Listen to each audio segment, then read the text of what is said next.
Barnaby Rudge by Charles Dickens, Chapter 44.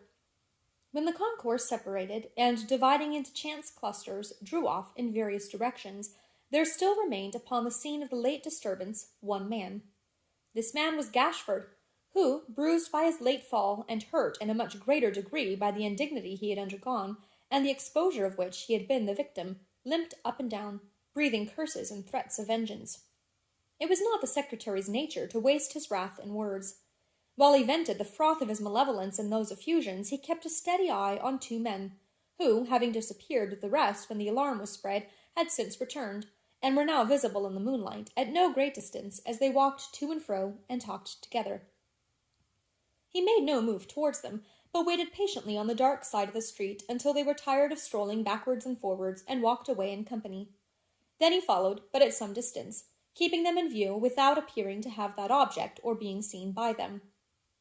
They went up Parliament Street, past St. Martin's Church, and away by St. Giles's to Tottenham Court Road, at the back of which, upon the western side, was then a place called the Green Lanes.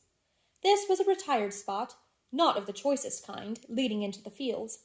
Great heaps of ashes, stagnant pools, overgrown with rank grass and duckweed, broken turnstiles, and the upright posts of palings long since carried off for firewood, which menaced all heedless walkers with their jagged and rusty nails, were the leading features of the landscape, while here and there a donkey or a ragged horse tethered to a stake, and cropping off a wretched meal from the coarse, stunted turf, were quite in keeping with the scene, and would have suggested, if the houses had not done so sufficiently of themselves, how very poor the people were who lived in the crazy huts adjacent, and how foolhardy it might prove for one who carried money or wore decent clothes to walk that way alone, unless by daylight. Poverty has its whims and shows of taste, as wealth has. Some of these cabins were turreted, some had false windows painted on their rotten walls. One had a mimic clock, upon a crazy tower of 4 feet high, which screened the chimney. Each in its little patch of ground had a rude seat or arbor. The population dealt in bones, in rags, in broken glass, in old wheels, in birds and dogs. These, in their several ways of stowage, filled the gardens, and shedding a perfume not of the most delicious nature in the air, filled it besides with yelps and screams and howling. Into this retreat the secretary followed the two men whom he had held in sight, and here he saw them safely lodged, in one of the meanest houses, which was but a room, and that of small dimensions. He waited without until the sound of their voices, joined in a discordant song, assured him they were making merry, and then approaching the door, by means of a tottering plank which had crossed the ditch in front, knocked at it with his hand. "Master Gashford," said the man who opened it, taking his pipe from his mouth in evident surprise. "Why, who'd have thought of this your honour? Walk in, Master Gashford, walk in, sir." Gashford required no second invitation, and entered with a gracious air. There was a fire in the rusty grate, for though the spring was pretty far advanced, the nights were cold, and on a stool beside it Hugh sat smoking.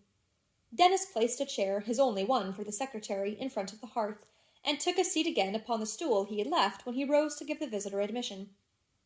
"What's in the wind now, Master Gashford?" he said as he resumed his pipe, and looked at him askew. "Any orders from headquarters? Are we going to begin? What is it, Mr. Gashford?" "Oh, nothing, nothing," rejoined the secretary with a friendly nod to Hugh. "We have broken the ice, though. We had a little spurt today, eh, Dennis?" "A very little one," growled the hangman. "Not half enough for me." "Nor me neither," cried Hugh. "Give us something to do with life in it. With life in it, master. Ha, ha!" "Why, you wouldn't," said the secretary, with his worst expression of face, and in his mildest tones, "have anything to do with death in it." "I don't know that," replied Hugh. "I'm open to orders. I don't care. Not I." "Nor I," vociferated Dennis. "Brave fellows," said the secretary, in as pastor-like a voice as if he were commending them for some uncommon act of valor and generosity. "By the by," and here he stopped and warmed his hands, then suddenly looked up, "who threw that stone today?" Mr. Dennis coughed and shook his head, as who should say, "A mystery indeed." Hugh sat and smoked in silence. "It was well done," said the secretary, warming his hands again. "I should like to know that man." "Would you?" said Dennis, after looking at his face to assure himself that he was serious. "Would you like to know that man, Master Gashford?" "I should indeed," replied the secretary. "Why, then, Lord love you," said the hangman in his hoarse chuckle, as he pointed with his pipe to Hugh. "There he sits. That's the man. My stars and halters, Master Gashford.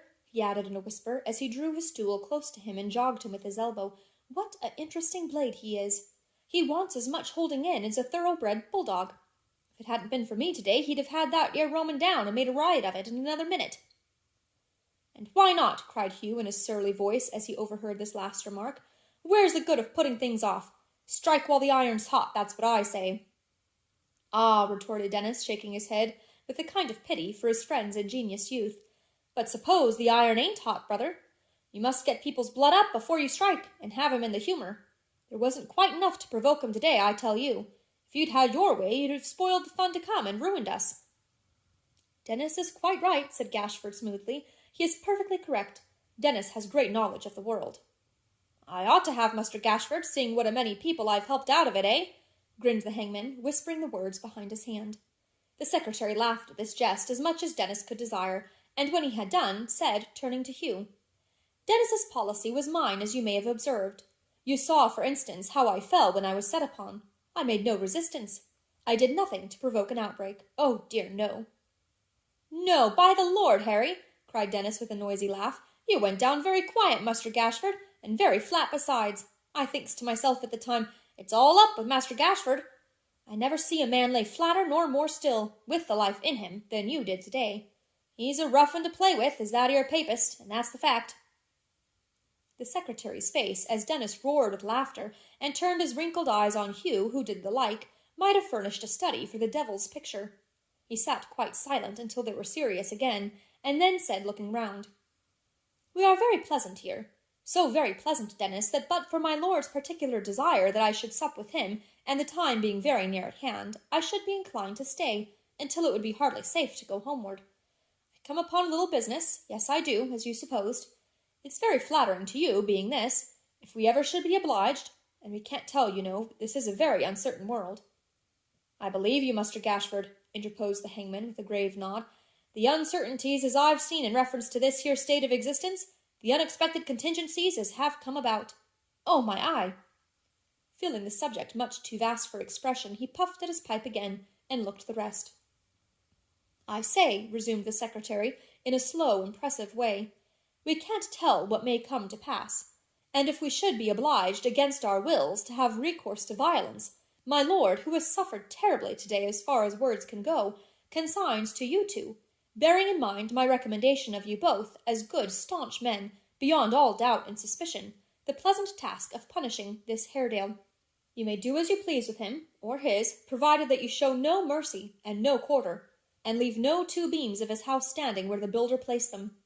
You may sack it, burn it, do with it as you like, but it must come down.